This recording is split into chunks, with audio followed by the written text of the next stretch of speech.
لا بنا ندرو. أعوذ بالله من الشيطان الرجيم. بسم الله الرحمن الرحيم. وإذا قرأت القرآن جعلنا بينك وبين الذين لا يؤمنون بالآخرة حجابا مستورا.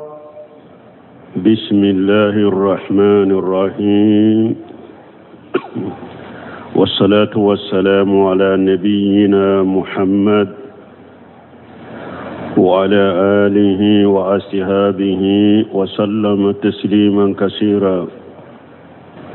سبحانك لا علم لنا إلا ما علمتنا إنك أنت العليم الحكيم. أستغفر الله الذي لا إله إلا هو الحي القيوم وأتوب إليه.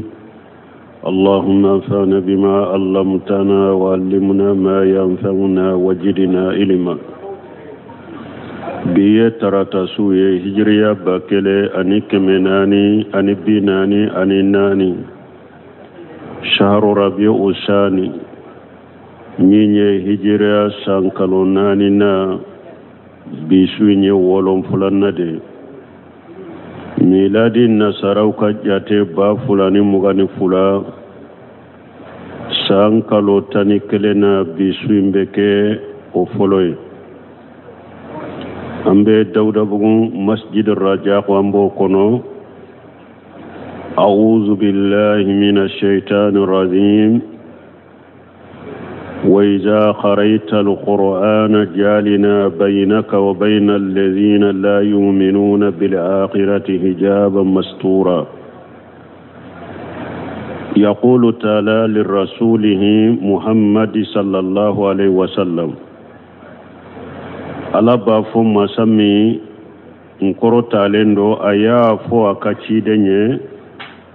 minye Muhammad wala katanuna kishibaka. wa idha qara'ita ya Muhammad wala hawla al-mushrikin al-Qur'an. Alakum Muhammad nibe kalanke nibe Qur'ana kalani mushrikuka jalina baynaka wa baynahum hijaban mastura. ne ala be hijabe dodo inu che nute Qur'ana infamu. Oye hijabe jumaye qatadatu wa ibn Jayd huwa al-akinnatu ala qulubihim minye kawduskundatu kadatuna doduskunna kuduskundatu nute seka Qur'ana famu. ala ko ja qara'ta al-Qur'an ako cide nibe Qur'ana kala Muhammad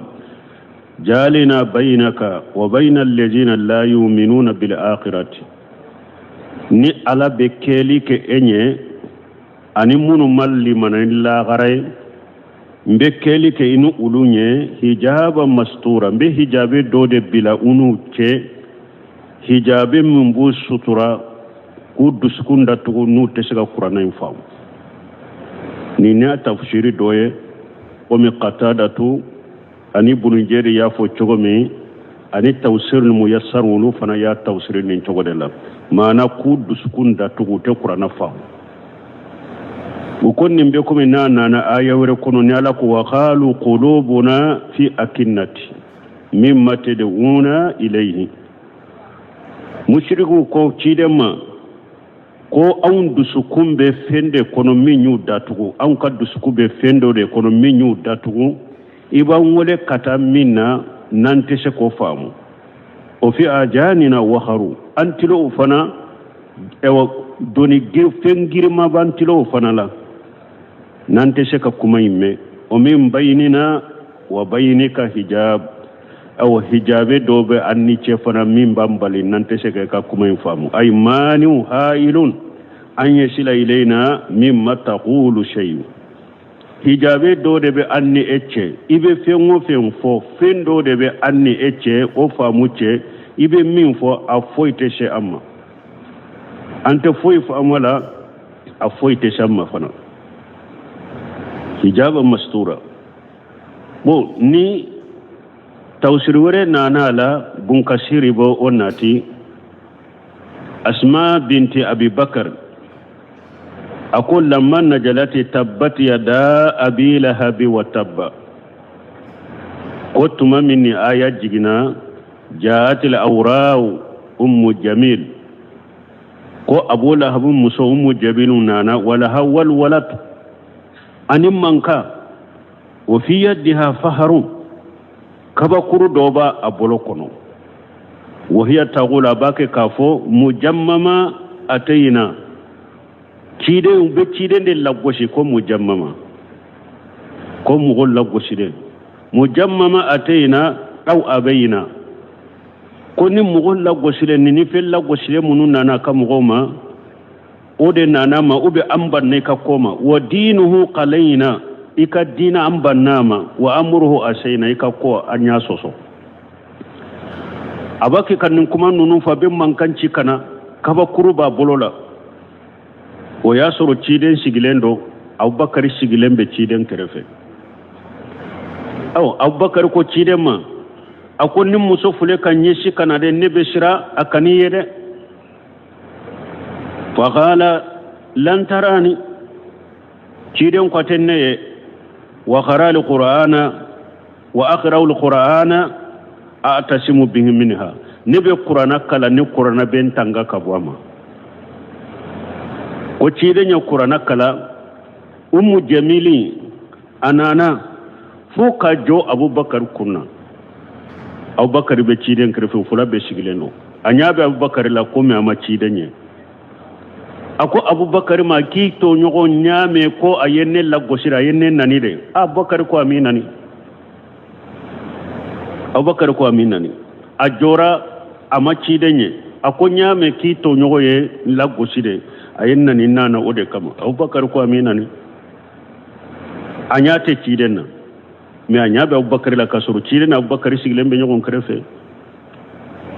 tumama ma ciden ye asagira ko laqad alimuta quraisha anni binta sayyidaha ko quraishi reya do ko ne yukanye madde muso da yayin kuma fa asagira abubakar ko ciden ma ko amiya ciden ko amanne bonni aya koro kera oye wonin e wa tawsir folo min fora obe bonyu on koro oye de ni qur'ana karana labe hijabu do ani mushriku yere de cewtaye nu ba fika ko jugu min kala utese ka kala donc o sababu nujulo o kuma do o de yira wala nin kuma fulabe tawsirina hijaba mastura doye do ko ala ye datugu mi dusukun datugu liminke nu tese ka qur'ana famu doko ay ni ciden be qur'ana kala yere ni munye ko jugul la nyene ciden qur'ana kala be doyna ceitaye komi mu jami ta kera tugumi وجعلنا على قلوبهم أكنة أن يفقهوه وفي آذانهم وقرا وإذا ذكرت ربك في القرآن وحده ولوا على أدبارهم نفورا وجعلنا على قلوبهم أكنة ألقوا علي فرقوا داتونا دو دو uduskunka datuna do ayo da uduskunka an yafqahuhu puri kana qur'ana infamu ale alay kafirin mushrikin nunun duskun datugo de puru kana qur'ana famu wa fi ajanihim wa kharan ewa fengirima de bu tilo fana kono wa gara kore munyo wa huwa shiqalun alladhi yamnahum min shimail qur'an fengirima do de bu tilo fana kono nimbu bale nu te saka qur'ana me meni mimbu nafa meni minu be kandanay abe komi ni ko tilo gereya ku tilo fana gere ka fengirima do bolu tilo fana kono ku tilo gere u te saka qur'ana me meli mimbu nafa ube meli mi nabu kanda wa iza jakarta rabbaka fil qur'ana wahdahu ewa ni yu tigi ala ni aka kelempe ka kofo qur'ana kono ay jawa hadita allah fi tilawatika wa qulta la ilaha illa allah ni ala ke kelenye ika kalan kono ka fo bato fen shite min ka bato ye tinyai ni ala kelempe wute wallahu ala adbarihim nufura ubu kodi de nube poli ikakuma fotanye nute tawhidi fe nimbe kuma ni ala ko ayawre kono wa iza zukira allah wahdahu ismajatu qulubul ladhina la yu'minuna bil akhirati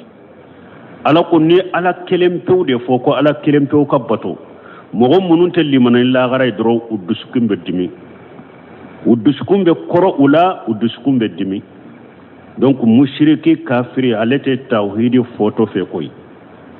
ni koni ye tawhidi fodro mushriki ye dro o ya ale bolito de o be do faraka bambanci ana ka bolide ka boy ka kuma wala donc wala fule ko de fo makka mushriku ka mankutula ni ala kelempe wude fo ko ala kelempe ka bato foy kana faraka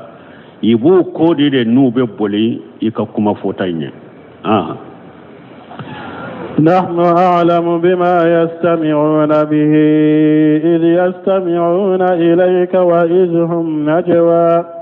إذ يقول الظالمون إن تتبعون إلا رجلا مسحورا نحن أعلم بما يستمعون به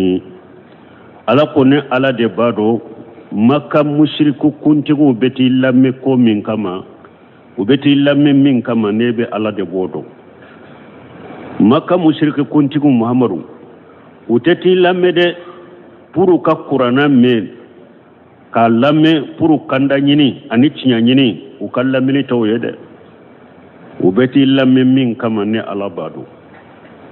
ubeti lamme de puru ka tilonke keniye de ka moke boki la ubeti lamme no de me uti lamme kanda kama de yughbiru ta'ala nabiyahu muhammada sallallahu alaihi wasallam ala be kibariyalike masamin korta lendo aba kan na benyi makibariya minye muhammad ala kataruna kisibaka bima yatanaja bihi urasa'u kuffar quraish gan kaw ka kafiru kuntingu beta nyogo gunda nyogo nyaminke anu beta chide lameli minke uba lameni ewa hakilina minye anu bu ka gundo nyonya kena hakilina minye ala ba ka chiden kibarani oye hina jawu yastami'una qira'atahu tumamun nunanan kana chiden ka kalallamme sirra min qaumihim inana gundo de la ukam go tota kalama de bun kasir bin nati ko aba sufyan ibn harabi wa aba jahl ibn hisami wal akhnas ibn shariq nimmo saba dondola akelen kele ya yere fosi kata dogola sufela la kata sigi yoro dora qur'ana chidembe qur'ana kala yoro min kata qur'ana lamme shini site nyogon kalama abu sufyan tara sigi yoro la kashi ka qur'ana lamme chidembolo aba jahli tara sigi yoro la kashi ka qur'ana lamme chidembolo al aqnas bin sariqi atara sigi yoro la kashi ka chide lamme me site si kalama ushira ka chide lamme nin chogoda akelen kele tara dogodola de mo kana bon kalama tumami shira ka chide lamme dugu jele usagito ku betu ka so kono doro unana nyogon kumbe sira la yoro dola uya nyogo nyinin ka ninko e borame ninko e bora beyi ka bo yoro fo u kan kana ninke de akadan ni nade ni an ka mugo bora nin kalama an ka kofe bo bora nin kalama ubelli manani muhammadu de ubafo ko ambake ku jamfa ubafu ja muhammadu ta da yinyai an kan yemo nyere do uba yere bu dogo ja ubeta lame ja ta da yinyai an kan nin dabila de nan ka jama'a ni me nu yen nin do ube murti de awa uko an kana sagi ka nyogonke utara asufulana akelen kele tara dogola tuguni to uta kalama ushira kalame ute nyogon kalama dugu jele mfana usagi to doro uye nyogon kumbe tuguni uko kera chugode amma fankan ni ndabila an kana ninke utara asu sabana akelen kere fosira katatuguni ushira kachire lamme ushagito ubenashira la tuguni awo ko bita koni ka fon kana nyugona ka wotede ambellahi dudi ta nyugonya ka kalaka an kan nin dabila namma nin dabila ni an ka komo gora nin kalama o ye ko be tinyale de o bebe limanani muhammadu ye koy o yellahi do ta nyugonye ku kale nyugonye donc ko nyugona kanu soro aw dugu jele be tari kaso dugu jele al aqnas ibn sharikh ayaka bereta anana aba sufyan ma akwa aba sufyan ma ya aba hanjala ubafa abu sufyan ma ko hanjala fa ako ya aba hanjala ako hanjala fa ni su sabayina anye ni su saba minke ka muhammadu lame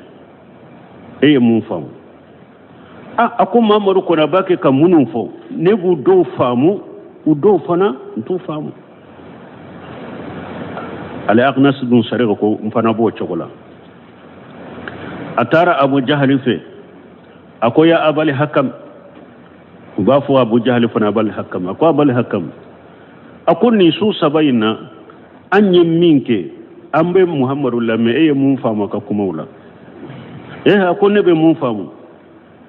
ne ma foy famu ne be mun famu wala donc ako al aqnas bu sarigma ako aba salaba o ba fo al aqnas bu sarig fana aba salabata ako aba salaba ako muhammadu ko awni muhammadu ka kabilam qala tanaja'ana nahnu wa abu wa abdul manaf tanaja'ana nahnu wa abdul manaf as-sarafa ako ciden ka kabila bora munu na abdul manafi an ni ube nyogon sama de la korotala nunun ba fa an de be nunun samfe nunun ba fa an de be nunun samfe an de be nunun sama korota de la ati amu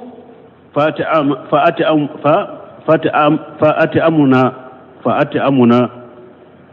uye fantaw ladumuni an ye fantaw ladumuni wa hamalu fa hamalina uye e wayele nan kan fen di mugoma an fana yo nyogona ke wa atawu fa ataina uye mugo so an fana ye mugo so hatta ja tajassaina harinna an sonsora an kumbiraka harinna an sonsora an kumbiraka ala rakibi wa kunna kal farash harinna an sonsora hatta ja tajassaina ala rakib ala rukabi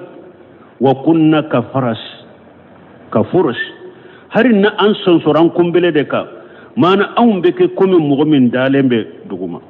mana an bese ka ke ka temuka me wulu fule wulu ba ke ka fo aw nye konna be nyuma be ulula ko sankaba kibariya bena ama an bo soromi wallahi fokatan ne sanete limanani muhammadu abu jahali yenin defo hashiriya aye munyira hashiriya ko muhammadu ka kabila ko ulunu be nyogon dadila ko muhammadu ka kabila be shiga fenwo fenke jiyanya na mala ko lu be shaka ke katemuka nu ye fenwo fenke ko lu ba nyogona ke ko lu be nyogon dani nyogon sama de la korotala ko me ulu fule ulu ba fo konna nyuma be ulula kibariya benana ka bo sanfe an bo nyogona soromi ninde ya to nete limanani muhammadu nete so atama donc wodi ya to wala ni aya jigi akon nahnu a'lam bima yastami'una bihi akon muhammadu quraishi nyemo beta illa meli minke ube illa meni haklina minye ne ala de bado de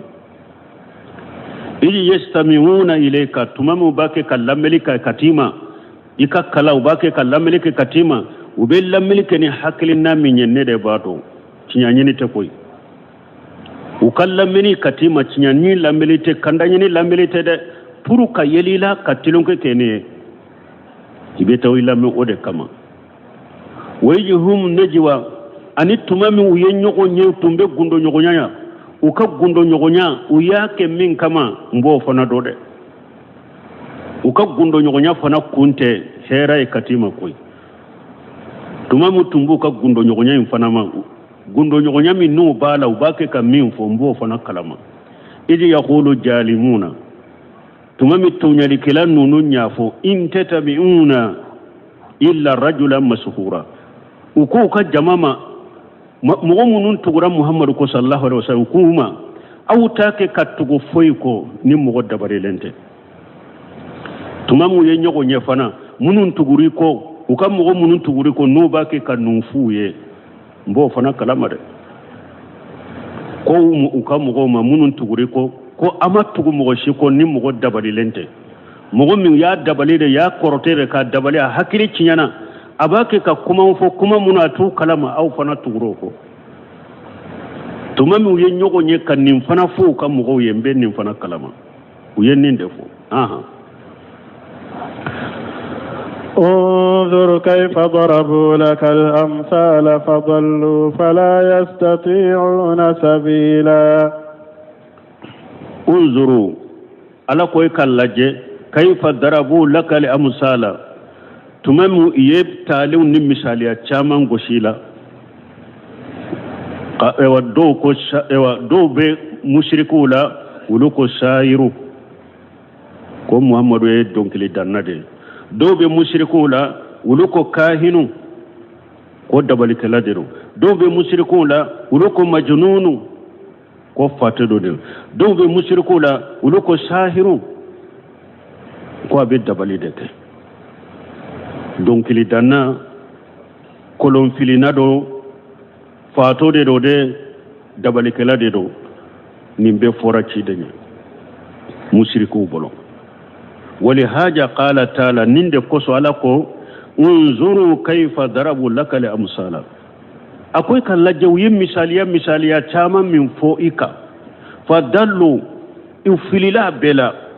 fala yastati'una sabila awa utashra fana surunube kanda kataci yama fana أي فلا يهتدون إلى الحق ولا يجدون إليه مخلصا وتكند كتاتشيما أو وتتم يرسل كتاتشيما فنا في تون الله حلالا وتكند ده يكام مغو يمثاليا تشامان ني جوجو تشامان ده فو إيكا وفيلها أو وتشرا سروفنا نوبي كند كتاتشيما تقولي تلمان كوبيلا حلا منا وقالوا أئذا كنا عظاما ورفاتا أئنا لمبعوثون خلقا جديدا وقالوا على بانك باريا كابو كافروما نويه شاكا كنو فناني كيلي جانيا وقالوا كو أيجا كنا إجاما ورفاتا uko ako nan kera koloye kolo min kera muguye urufata nan kera koloye an korola kolo nunun kera muguye ayinna lamabusuna khaliqan jadida ako awmbe shakika kunu ni ala banda kurewa ni nteshaka ke saka kunu yo fana ni kele janya ko aw ko na an kera koloye nan korola an kera muguye ako ambe shagi ka kunu kada kuranyewa uteshaka ke قل كونوا حجارة أو حديدا قل ما مرفوه كونوا حجارة أيك كلوه فرا أيك فراي أو حديدا أباك كنجي أو خلقا مما يكبر في صدوركم فسيقولون من يعيدنا قل الذي فطركم أول مرة فسينغضون إليك رؤوسهم ويقولون متاه قل عسى أن يكون قريبا قل ما مرفو يكونوا هجارة أيك كلوية أكاك فراوية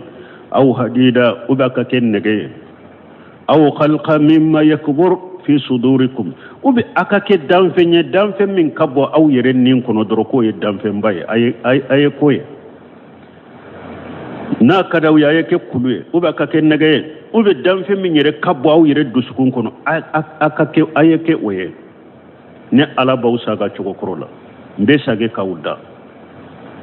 ni nin fuye fasayaquluna man yuiduna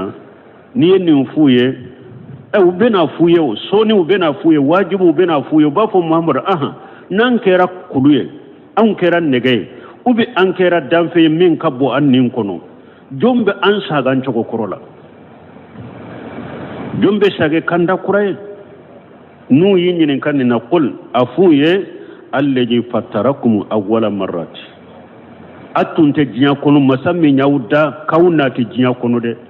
na kera kuluyo akera nege ube akera fenye min kabwa nin kono de be sage kanda kuraye masammi nya anati jinya kono si afolola o de be sage kanda kuraye ka saga to korola ni yen fana fo fasayunqiduna ilayka urusahum ubu kullu magakana ima bunkashiri ko yunqidu ko oyede ki kun la magakata kata duma kata sanfe ube kata sanfe kajigi nin kullu magako ni fana kunte kaciden ka kuma sabati de kam moke bo cide na katilunke kenai kwa mana kakaba ko ka kuma la ko ni ani kele ka jawlu boro ubu kullu magakana ima ويقولون وبافو متى هو أبيك وقت الجمعة وبكل لما كتيما ككبوكي ككما ينكوا كسجين ينكا بو ني أبان ساga أنتو كرولا أبيك وقت الجمعة قل ما مرافوي أسان يكون خريبا أبيك كسرة أولا يره كساga تكو كرولا أبيك كسرة أولا يره parce que qiyama joli koni te foy bolo fo ala kanya maruka akasuru awla ana manja yere يوم يدعوكم فتستجيبون بحمده وتظنون إن لبثتم إلا قليلا يوم يدعوكم ألاكو ساككونو أبصرو أكجراولا parce que ala ko qur'ana kono wama amruna illa wahidatu kallamuhum bil basar ako ale kan nyamaru ka ko e wajinya ka wuli wa qiyama ka jowa ko be ko min yatu na yele aya wara kono ala ko wa inna ma qawluna li shay idha aradnahu an naqula lahu kun fayakun ala ko ale ka kuma na le ba fe femmin ka ke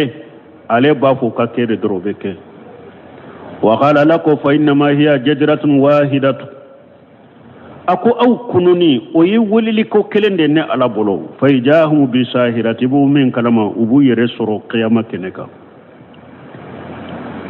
أينما هو أمر واحد بانتهار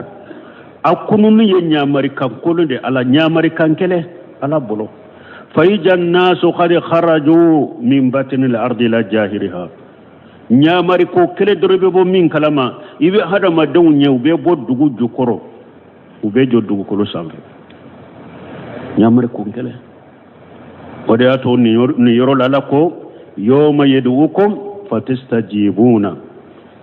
ala ko don ne ala ba wele de ka bo dugu kolo kono doro abebe njabi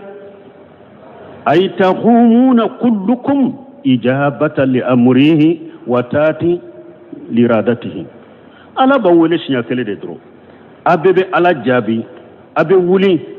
wuli kabo ka kaburu kono kala ka nyamaru kan jabi ana kala nyini debe na kiyama keneka bihamdihi ni ala tanuliye bunka shirko bihamdihi ay bi amrihi ni ala ka nyamaru kanye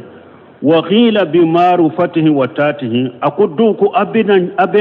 abeni ala jabi ninni ala doniya ninka batoli wa qala ba'duhum yawma yad'ukum fatastajibuna bihamdihi ay wa lahu alhamdu fi kulli hal dum bena min ya qiyama do o donde ala bawole abibe ala jabi ala tanunendo la hala bela abibe ala jabi abebo kaburu kono abena jo qiyama keneka ala tanunendo chogo ya bela watajunnuna wodo aw yereba dankaniya ay yawma taqumuna min quburikum don min na be boaka kaburu kono kana jo qiyama keneka aw yere ba dankaniya addo illa basitum illa qalilan ay fi dari dunya aw yere ba jigi ka dankana ko ma foy ke jinya kono ni wati kunkurunite na jora qiyama keneka ay yere ba jate mina ko ma foy ke jinya kono ni wati kunkurunite ko minana na aya wore kono kannahum yawma yarawnaha ala ko yawmal qiyamah do ne hada madan kununa qiyama keneka kafiru baye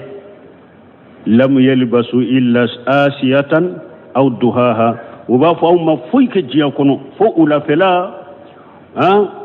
ube sogomata kele anyo de ke jiya kono ayawre kono ala ko yawma taqumu saatu yuqsimu lil mujrimuna ala ko dommi ni qiyama bejo cinyali kelaw be kalide ma labisu khayra saati uba fo kuluma foyke jiya kono ni leri kelente kajalika kanu yufakuna ala ko yennin galontige kiyama kene ka cogo mi de kuto jiya kono tumbe nin galontige de la وقل لعبادي يقولوا التي هي أحسن إن الشيطان ينزغ بينهم إن الشيطان كان للإنسان عدوا مبينا قل لعبادي يقولوا التي هي أحسن نهاية فنلا يأمر تبارك وتعالى عبده ورسوله صلى الله عليه وسلم ala ba ka jon aka cide abanya mariya anya mura ibadallahi almu'minina ko ciden ko ala ka jon mu'minu ko ciden ko nya mariya anya qulu fi muqatabatihim wa muhawaratihim alkalam alhasana konnu be kuma nyugon fe ku ka kuma nyuma fo ala ya ka ciden nya mariya ko aka fo aka jon mu'minu ye nambe kuma nyugon fe an kan kuma nyugon fe ni kuma chogo nyuma ye wal kalimatun tayyibat anan ka kuma nyuma fo nyugon ye nambe kuma nyugon fe an ka kuma nyugon fe ni chogo nyuma ye an ka kuma nyuma fo nyugon ye fa innahu illa yafalu zalika najaga shaytanu bainahum ni hada madum manninke ni mu'minu manninke shaytane be cinyali ke unu nyugonje شيطان بدون يغنجي كتشيلي كنون يغنجي وأخرج الكلام إلى الفعال ووقع شر شيطان بك أوقوب كمال شيسا أبك كوالد كوجو بك والمقاسمة والمقاتلة كلي بدون مؤمن يغنجي يغن فغا بدون يغنجي فإنه عدو لآدم وجريته فسك شيطان آدم جغو adawun jugude do depuis shaytani banaka sujudi ko ni bi adama ye akira adama juguye akira adama den juguye adama den ka juguye aka juguye bile ya damina depuis o yoro de la fo sisa fo kata jiawle shaytani ko ni adama ani adama den jugude donc an kanyere koro samade wodi ato ala kunni ayakunu wa qul li ibadi akoma murafon ka jonge yaqulu lati hiya ahsanu nube kuma uka kuma nyumande fo nyokonye nube kuma uka kuma chogo nyumande da inna shaytana yanzughu bainahum ba shaytane be tinyale ke nyokonje numa kuma nyuman fo nyokonye doro numa kuma ni kuma chogo nyumaye doro shaytane be tinyale ke nyokonje inna shaytana شيطان فلده كان للإنسان عدوا مبينا شيطاني هذا مدين كجوجو بانغالند شيطاني هذا مدين كجوجو بانغالي مين كجوجو يا أدوغلنت ده أكجوجو يا بكنة كيده وهذا مدين كيره سرش يره كروشي شيطاني مدين donc ni aya irana hada madon jo mu'minu yogonche hada maden ni be kuma chogo nyumana ika kuma nyuma fo mu'minu ko fo nyogonye sino shaytan be tinyali kan nyogonche odi ato har kewale wula hadisa sahalen nana bi hurata bolo ciden ko la yushiranna ahadukum ila aghihi bishilah aka dola kele ikana koriya ke kati balimama ni bamure mana har tilon kela kanato kabba muruta katito nyogoma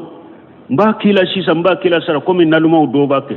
kamara fanyesi mogoma kwa betelongo ke inofe kamara fanyesi ma ube kamuru nyesima ube kabba muru nyesima ciden kan kanake de hari tulonke la kanake fa innahu la tadri ahadukum ciden ko dola kelen tado la alla shaytana yanjaqa fi yaddi shaytane be shaka aboy bolola a progoto ka boy bolola abeta tigiso fayaqa fi hufratin minan nar ibeta shaytane be shaka atila ibolola ibeta abeta tigiso abi bila tasuma kono parce que ni kera sabobe ka tigi faga shaytane ye bamuri ntila ela ashera tigima ya faga ube ya jogi abeti bila tasuma dinga kono wala nunu na nyogoro hari tilonke la mo kanu kede abe hari do bolo uni mobile bena uni witesi bena yima ka feremina ashima nyide chide nyambalala ube moto ubani witesi ka tilela ki baga ibe bumin ka be feremina chide ko kanake kana koriya ke ibalima makadni bamure ube negema fe chide ko kanake tilonke la shaytan eba ke ata tilonke kama shaytan bishe ka pologoto ka tilayila ibeta bila tasuma dinga ko donc mo ki rekolosi non hada maden jugude shaytan wakati be aha rabbukum a'lamu bikum in yasha yarhamkum aw in yasha yu'adhibukum wama arsalnaka alayhim wakila rabbukum a'lamu bikum aw tigi ala de bawdo in yasha yarhamkum ni ale ay ala kanu kam mo min nema abi e kanda ebi ala ka kanda sirata ala bi nema aw in yasha yu'azibukum ube ne ay ala jiya akam mo min la jaba ebi fili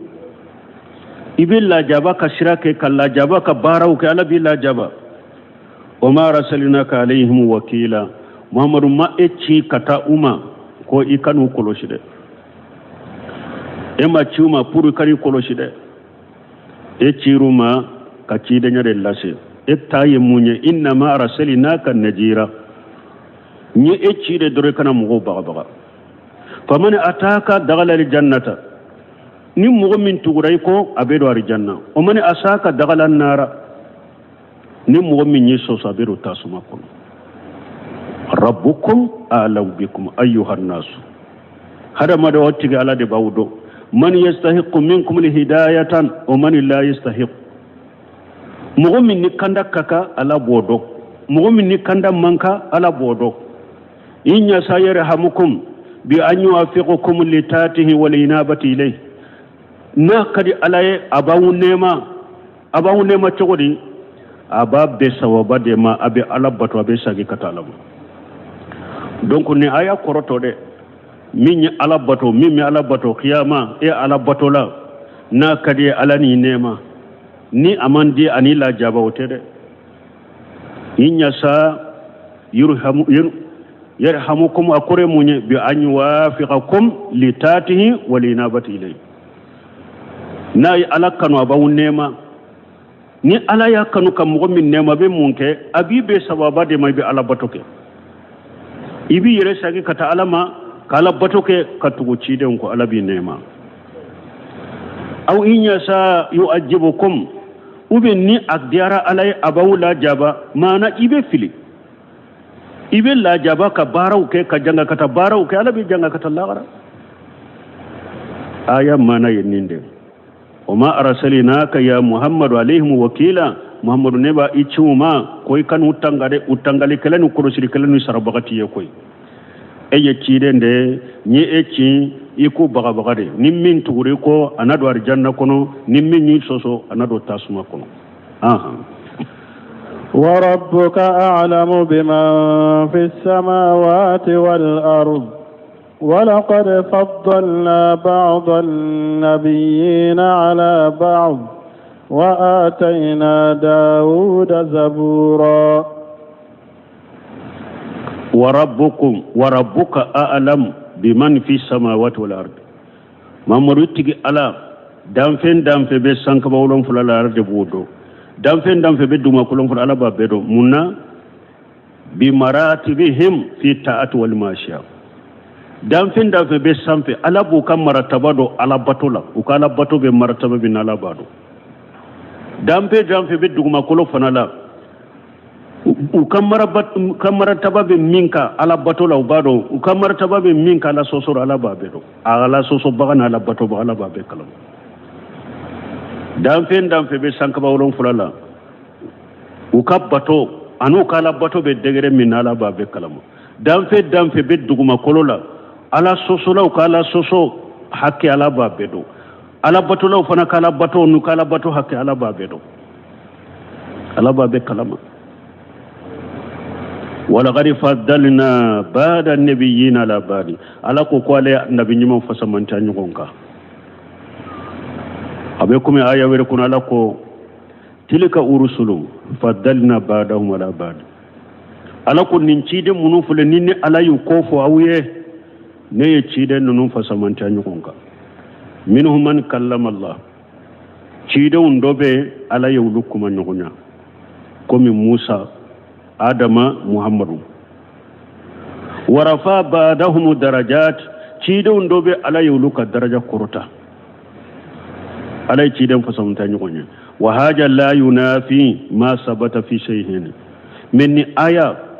ani hadisa min sabati rabbu gharil muslimu kono utanyo ngulide anna rasulullah sallallahu alaihi wasallam qala wa hadisa cidon ko la tufaddilu bayna al-anbiya ciiden ko akana nabi nyuma fa samanta nyugonka akana fo nin nabi nyuma de kanye katemene nabi maka aw kano kay wa ahdi samin fulani nye anini ayate nyugonguli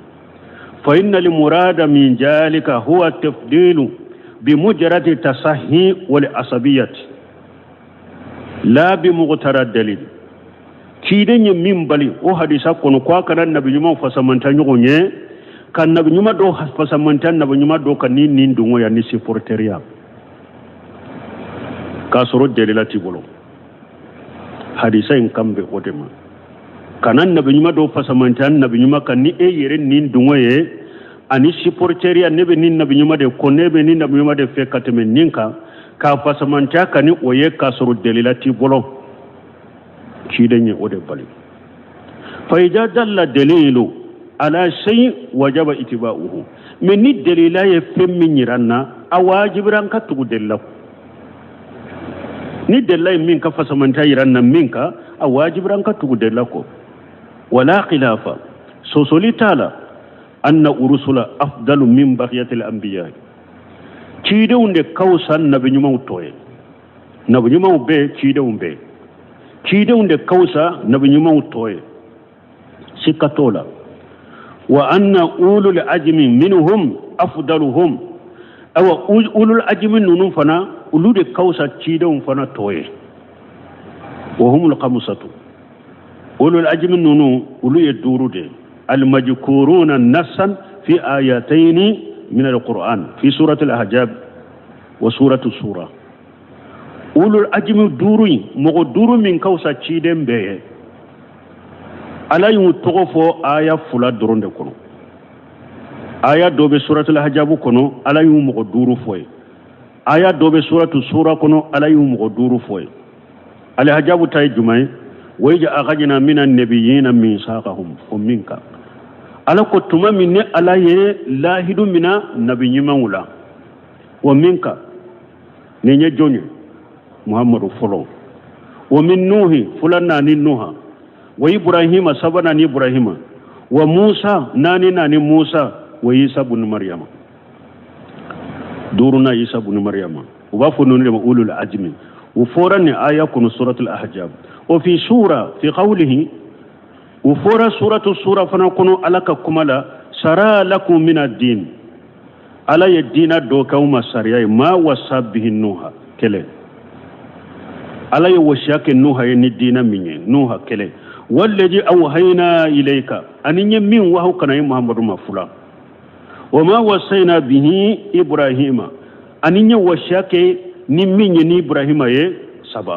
وموسى نموسى ناني وعيسى نيسى الدور أن أقيموا الدين ولا تتفرقوا فيه نكو أي دين جو أكنا فرفر الدين لا ولا خلافة سوسوليتا لا تغني أن محمد صلى الله عليه وسلم أفضلهم نمو دورو فنا محمد دي كوسانو بي ثم بعده إبراهيم وكف إبراهيم ثم موسى وكف موسى ثم عيسى وكف عيسى عليهم السلام ولا المسهور ni alaka kisibuka fim bangalena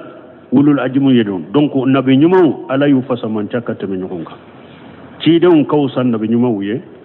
cidon fana mogoduru inde kawsana beye mogoduru in fana cidon de muhammadu de kawsana beye o ko fe ibrahima o ko fe musa o ko fe isa donc ni delila nana kan nabi nyuma min fasamanta nabi nyuma kan ni ayo foni delila ribasi tika wala min ni ciden ko kana nabi nyuma fasamanta nyoko no kana ke ni ndu ngode ani ta'assuba si porteria kasur delila ti bolo ciden ni ode bali wa tayna dauda jabura aw ala ko dauda ko ale jabura di dauda ma tambihu ala fadlihi wa sarafihi ni nyaka hakili jini dauda ka fasamanta na ka portala ani fana kayiranna ja doni jinya nemo la ja doni e fasamanti abade sino dauda fule marali dirama nege kolola ye alay nege kolaye nege fi don ko ayele ndende tumbe dauda bolo chogo min kada ba ko chogo la kadelo ku dilanaye na alama foni oyede aya foni fasamanti minye jabura ninye ka doni fasamanta iranna wala ka kitabu doni ciren ka sunna doni ko fasamanta iranna fasamanta chamandira dauda ma nema chamandira dauda ma jiya kuno me alaye nema min foko aya dama we jaburai anana bi hurata bolon kabon nabi mboro kisin nema baka ala ka tanuna kisi baka ko fifa ala dauda alquran ko minye ewa jabura kalani ko ala yo noya dauda nin qur'ana te ko men ka qur'ana inde akambe jabura inde ma parce que qur'ana korede dro ko kalamfe ko ala ye jabura kala nin no ya dauda fa kana ya'muru bidawabihi fatusraju dauda be mo gonya mare ko ka aka daba ka kirgeda abu nya mare ko ka kirge sili abe yele daba minka abe donya mare ko ka kirge sili fa kana yaqra'uhu qabla an yufraqa yani alqur'ana dauda tumba ka jabura kala sani krige shiri baka katila krige sirila ni ala ya no yayi abe mugo nyamare krige siri ni krige siri na nye krige siri li damina dauda be jabura kara katila kasoro ni matila krige sirila ni ala ya no yayi aha قل ادعوا الذين زعمتم من دونه فلا يملكون كشف الضر عنكم ولا تحويلا قل ما مرافوه ادعوا الذين زعمتم من دونه أي مغول قل يا محمد لهؤلاء المشركين الذي عبدوا غير الله محمد فون مشركو منو على تنبتو كفر عليك adu alladhina jamutum min dunihi aw tumbake kamunum bato ni alate aw tumbaka kamunum bato kafara alaka ayu wele min al asnan min taye bolide wala andad min taye bato fendode farhabu ilayhim aye wele ayu wele aye kanuke ayu wele kata aw mak ayu wele kanaw ma ukaddeme aka bato fennunu ayu wele min taye sheikhu de min taye nabi nyuma de min taye waliju de min taye mugo nyuma de ni e ya batuka alaka haketa ka dama ala ko ayu wele la yamlukuna kashfa durri ankum utashaka torata kabu auka bil kulliya auka batu fennu ayu wele utashaka torata ka bauka pew wala tahwila utashaka abauka fana ka yelema mu woreka yuhawiluhu ila khayrikum utese ka korta ka bauka katana pe utese wala utese ka tore nyele maka boy ka ire ka bila mogoreka abe munun wala abe munun bato ayu wala utese kasfa dura ankum utese ka tora korta ka bauka pe wala tahwila utese ka yele maka bo auka ka bila mogoreka fana أولئك الذين يدعون يبتغون إلى ربهم الوسيلة أيهم أقرب ويرجون رحمته ويخافون عذابه إن عذاب ربك كان محذورا ألا يا إيرا باتو فيمون ورمون بهذا ما دوم بلو تسكا فويني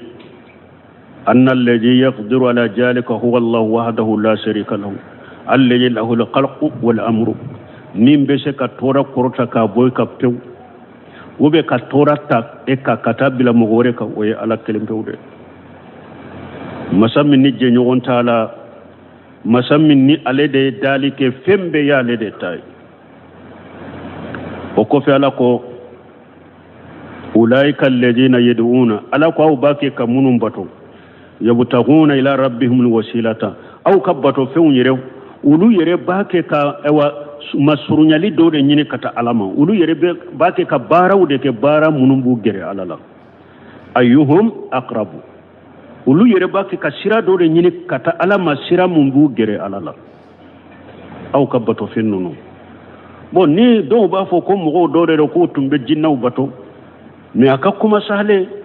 ni tawsil mu yasaru ya nati mo min be annabi nyima de bato mogo min be woliju do de bato mogo min be ewa mogo nyuma ewa sheikhu do de bato aw bake kam munum bato de min tay nabi nyuma de min tay woliju de min tay mogo nyuma de min tay sheikhu do de ala ko aw bake kam munum bato te puru kaw gere alala ulu yere bake ka sirare nyini kata ala masira mumbu gere alala sanu aw ka ulu bato aw bake ka munum bato ulu yere bake ka sira de nyini alama ka ala bato ka sira do nyini kata alama ka bato do ke ala mumbu u gere alala donc aw yere te bato ke aka gere alala sana kata dilo nununa kuma la nyini yede emin be nabi nyuma de bato emin be woliji do de bato emin be mo nyuma de bato ebe nabi nyuma min bato o yere bake ka ala de bato ka sira nyini kata ala da ma be gere alala chokomi e bake ka cide min bato ka ala ka hakew dama o yere bake ka ala de bato ka sira de nyini katala min bagir alala e bake ka woliju min bato o woliju yere bake ka ala de bato pura begir alala chogomi e bake ka mo nyuma min bato o mo nyuma yere bake ka ala de bato pura begir ala ma chogomi donc e ta le bato li bilay fona ka ala bato shankele wa yarjuna rahmatahu nunun kelen kelebe be ala ka nema ubode jiki wa yakhafuna ajabahum ubeshira alaka janga katakoro inna ajaba rabbika kana mahjura itiga alaka la jaba sira fendo de mo kanka sira alaka la jaba ne balma nyode fo an ko minye tawassulu ye nka fendo ke akengere alala iyado kaburu batula be dinya kono sisa janko ka jamanaw ube kaburu bato min na ba fu ko mo nyuma de do ma bawde do kulubu barka ni ku gere ala de la uba fu ninde ma ko tawassul mamnuu ni nye sira sugu min ni sira min fule ni nya kan ni sira suguta ko obi egere ala la ni sira taliye haramude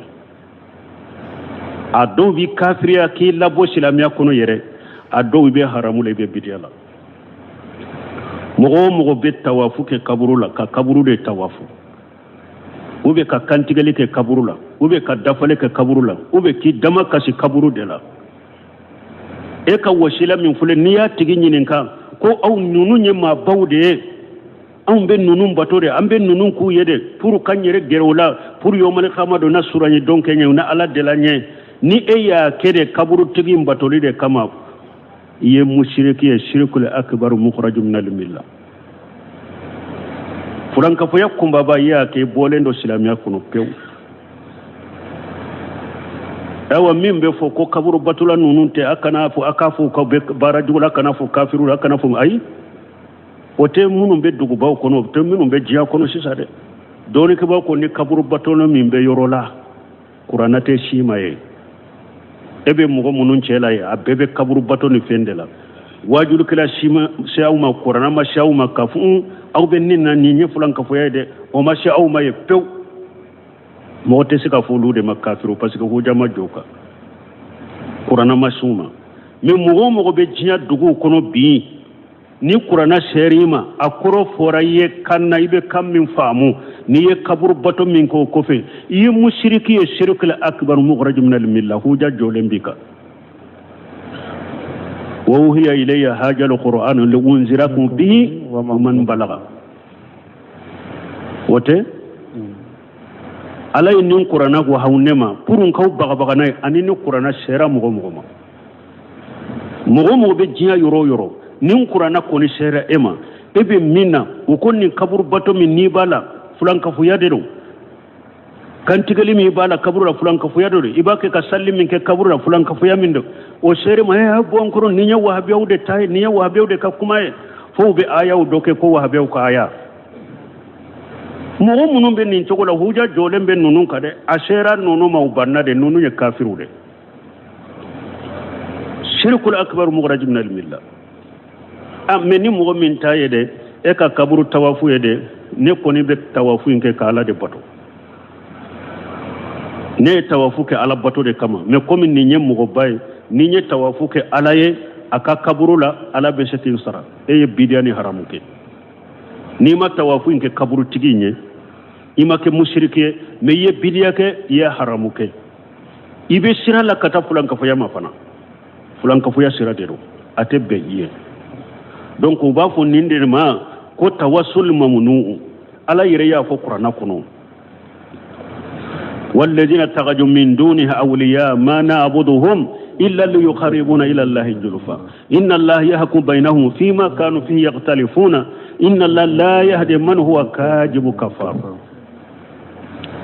ala ko mo munu nye fenwore mina nuvu bato kafar halaka ni kuma no fo ba fa ambe nunum bato de kangere ala de la ala ko ne ala be kiritu ni nyogon ci qiyama do ne ala nte kafri nte galon tigela kanda nte kafri kanda ala yike kafri de munum ba ko ku be su barka nyini ulu be su bato o ku gere ala de la ala ki ye galon tigela ye kafri donc mbalima wasila min daga lendo o ye ala bato de ka ala bato ande la ko fo atawassul bi asma'illahi alhusna ki yere gere ala la ni ala ka to nyuma wuye o daga rabashi tula yere gere ala la ni yere gele ala man ni ala ka to nyuma wuye wa tawassul bi sifatillah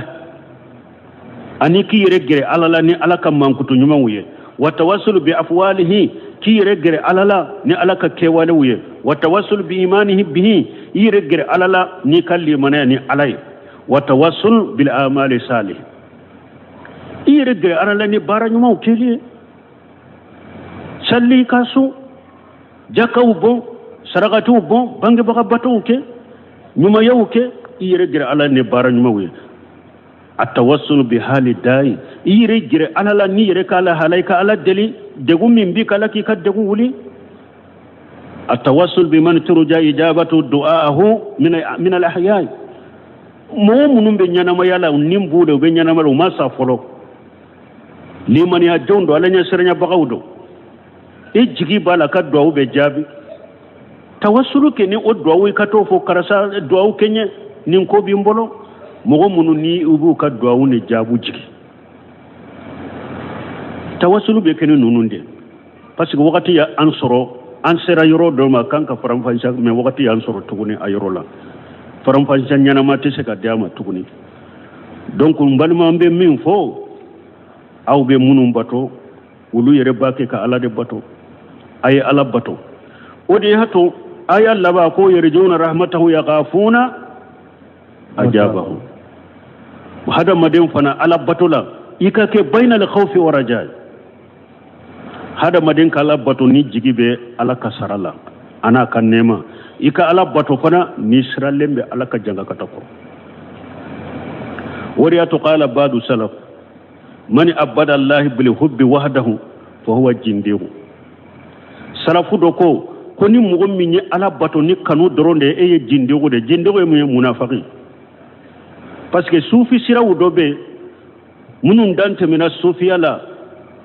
ko ulute ala boto kasira la ka janga kata korode ko ala kanu de yubila ulu be ala boto ko ala kanu de yubila ala boto la ko ulute ala boto ko ulu sira lembe ala ka janga kata koro ni nye jindiri de e ala ko nabiyo kibari ala kanu yeduna na ragaba wa rahaba ala ko nabiyo mo ba ala boto nu ube kanu nembe katale alaka nemama ube ale alaka sosolito e ka bato nu usra lembe aka janga kata koro donc ni mugo ya ala bato ni kanu doronde e to de ko jindir o man abadahu bi rajai wahdahu fa huwa murjiu ni mugo min fana ala bato ki jigida kan nema de ka doron e sira lenta janga kata koro ha eyi ala bato de doro jigi ba kan nema ka doro ko abe sare fana murjiyo fana ulu ko ni ko la ilaha illallah ni o fo dala ko junubu kadiye ko ake ko lati janga kata donc ni mugo ya ala bato ki jigida ala kan nema de ka doro te sira ka janga kata koro e fana to de ko murjiyo o man abadahu bil khawfi wahdahu fa huwa haruriyun ni mogo min ye ala bato ni ala ya siranya fana doronde a jigite ala ka nema ka ama ala kanu a siralembe ala ka jankata de korodora ya ala bato no de e fana haruriyu ye munye khawariju parce que khawariju fana aya munun nana kankare madani jahannaba donina khawariju yo de ta o de to khawariju ko kabari junubu tigi be kafiri ko be jahannaba de kono ni donna jahannaba kono tebo parce que olu fana ye ala bato ni khawfu doronde ni mogo ye ala bato ni khawfu doronde e fana ye haruriyu kawariji do ye dugu do de tumbe u b'a fɔ harura u taara fara ɲɔgɔn kɔ yɔrɔ de la wala u k'u ma ko hariru o man abadahu bil hubbi wal khawfi war rajai fa huwa mu'minu muwahhidu mais ni mogo min ye ala bato n'a kanu ye i ye ala bato i siralen ba janga kata koro i ye ala bato i jigi dalen ba ka nema kan nin de tɔgɔ ye mumini nin de tɔgɔ ko tawhidi tigi nin de mumini ye nin de tawhidi tigi man abadahu bil hubbi wal khawfi war rajai fa huwa mu'minun muwahhidu subhanaka allahumma rabbana bihamdika ashhadu an la ilaha illa anta astaghfiruka wa atubu ilayk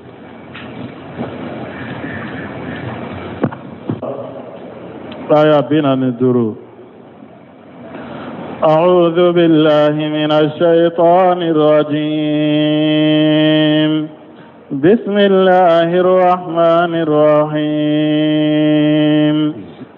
وإذا قرأت القرآن جعلنا بينك وبين الذين لا يؤمنون بالآخرة حجابا